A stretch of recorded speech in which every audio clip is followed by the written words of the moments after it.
My death and the death of my two children are in your hands. You are responsible, says the suicide note. It's really a sad end for the 31 years old Amina Mavuka and her two children, aged 10 and 5 years old, all found lying lifeless inside their rented apartment at Ivory Park, Tokyo Section, Tembisa, Zimbabwe. Please click on the subscribe button to subscribe to this channel and turn on the notification bell so you get notified when another video drops. Here, we bring to you true crime stories and their details from across Africa. Neighbors disclosed Amina was a very friendly woman and always cheerful. She was married and had two children, and it's not clear how long the marriage lasted and how happily they lived, because somewhere along the line, she got divorced and moved out of her matrimonial home. She showed no sign of depression, and her two children, a boy and a girl, always appeared happy and contented. But sadly, on Tuesday night, the 9th of January 2024, the tragedy of her loss was exposed to her family and friends. Anna and her two children were found dead in their rented apartments. It appeared she fed her two children yogurt laced with rat poison and then took the deadly poison herself. Inside the room, the police also found two suicide notes, one addressed to her family and the other to her ex-husband. To her ex-husband and the father of her children, she wrote, "My death and the death of my two children are in your hands. You are responsible." And to her family, she wrote, "I am sorry, I had to do this, but I am tired of life." She wrote that she was tired of the regular fights with her ex-husband, and on WhatsApp, her final words were, "I love you all."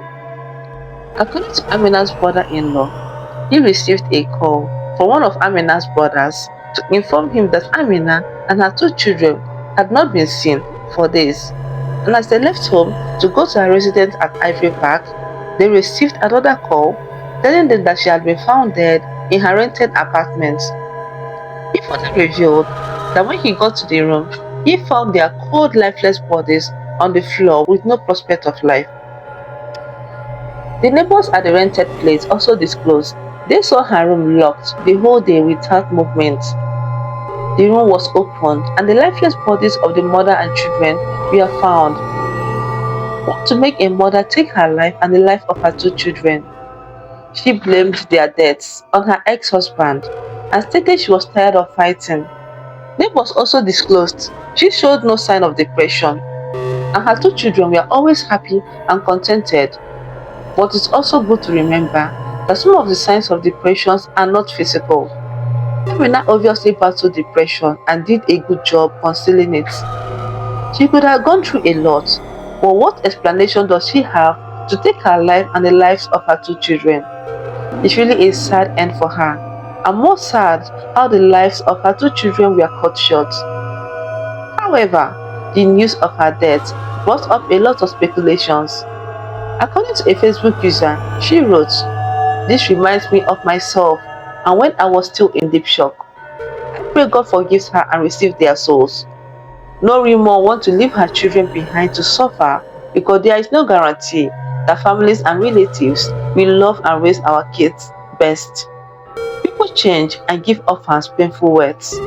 I don't condone the route she took, but I resonate with the incident. To make it worse, her children's age gap is the same as mine."